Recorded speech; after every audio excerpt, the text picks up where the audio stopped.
অভিজ্ঞতা, নতুন শিক্ষা আর নতুন দায়িত্ব আমাদের সামনে এসে দাঁড়ায়।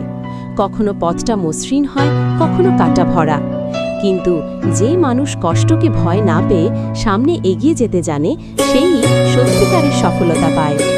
সবচেয়ে গুরুত্বপূর্ণ হলো নিজের উপর বিশ্বাস রাখা। অনেক সময় মানুষ আপনাকে নিয়ে সন্দেহ করবে, কেউ কেউ পিছন থেকে টেনে ধরবে, আবার কেউ হাসবে।